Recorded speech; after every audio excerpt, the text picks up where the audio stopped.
मुग्धा और उसकी सास के बीच पूरा समय सास के किसी ना किसी काम को लेकर मतभेद चलते ही रहते हैं। बहू, ओ बहू, जरा चाय बना दे। मुग्धा चाय लेकर आती है। ये लीजिए, और कुछ चाहिए? अरे नहीं, बस चाय पीने का मन था। जाओ, तुम दूसरा काम करो। चाय पीने के थोड़ी देर बाद सास दोबारा मुग्धा को आवाज लगाती है।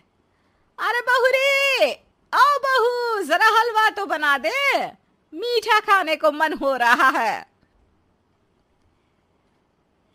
इसी तरह मुग्धा की सास पूरा समय कोई ना कोई काम बताकर उसे रसोई से बाहर तक निकलने नहीं देती। कभी चाय, कभी हलवा, कभी पानी तो कभी दूध, हर समय खाने को चाहिए और उसके लिए अपने हाथ पैर बिल्कुल नहीं हिलाने। परेशान किया हुआ है इन्होंने। सास की जबरदस्ती परेशान करने की आदतों से दुखी मुग्धा एक शाम सचिन के साथ अपने कमरे में बैठी हुई बात कर रही होती है। सुनो जी, मम्मी जी की ये जानबूझकर मुझे परेशान करने की फरमाइशों से मैं बहुत फ्रस्ट्रेट हो चुकी हूँ। पूरे दिन में एक सेकंड का आराम नहीं मिलता। रसोई से बाहर कदम रखती नहीं कि बहू ये बना दे, बहुरी वो बना दे। अरे इनकी फरमाइशें चलती ही रहती है। अरे मुग्धा, माँ खाने की शौकीन है, पर उम्र हो चली है, खुद खाना नहीं बना सकती, इसलिए तुमसे बोलती है। अरे तो शौक भी उम्र देख कर रखने चाहिए ना। समझ में नहीं आता, हर समय फेविकॉल का जोड़ लगाए सोफे से चिपके बैठी रहती है। इतना सब डाइजेस्ट कैसे हो जाता है उन्हें? अरे तुम मेरी माँ से इतनी नफरत कैसे कर सकती हो? मैं उसे नफरत नहीं करती जी, बस परेशान हूँ।